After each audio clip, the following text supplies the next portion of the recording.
விழுப்புரம் மாவட்டம் செஞ்சி அரசு ஒழுங்குமுறை விற்பனை கூடம் நெல் விற்பனைக்கு மிகவும் பிரசித்தி பெற்ற விற்பனை கூடமாகும். இந்த ஒழுங்குமுறை விற்பனை கூடத்திற்கு செஞ்சி, அவலூர்பேட்டை, அனந்தபுரம், கீழ்பெண்ணாத்தூர், மேல்மருவத்தூர், திண்டிவனம் உள்ளிட்ட சுற்றுவட்டார பகுதி விவசாயிகள் நெல் மூட்டைகளை கொண்டு வருவார்கள்.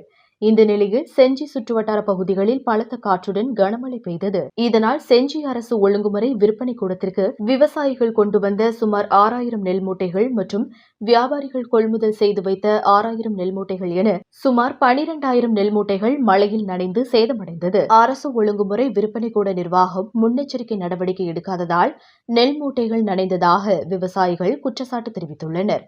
குறிப்பாக மழை வரும்போது தார்பாய் கேட்டதற்கு நிர்வாகம் தார்பாய் வழங்க மறுத்ததாகவும், மேலும் மழைநீர் வெளியேறும் வழிகள் முறையாக பராமரிக்கப்படாததால் மழைநீர் தேங்கி நெல் மூட்டைகள் நனைந்து விட்டதாகவும், மேலும் குடோன்களில் வியாபாரிகள் நெல் மூட்டைகள் இருப்பதால் விவசாயிகள் நெல் மூட்டைகளை அங்கே வைக்க முடியவில்லை என்றும் விவசாயிகள் குற்றச்சாட்டு தெரிவித்துள்ளனர். நெல் மூட்டைகள் மழையில் நனைந்து விட்டதால் விலை குறைவாக போகும் என்பதால் விவசாயிகள் வேதனை அடைந்துள்ளனர்.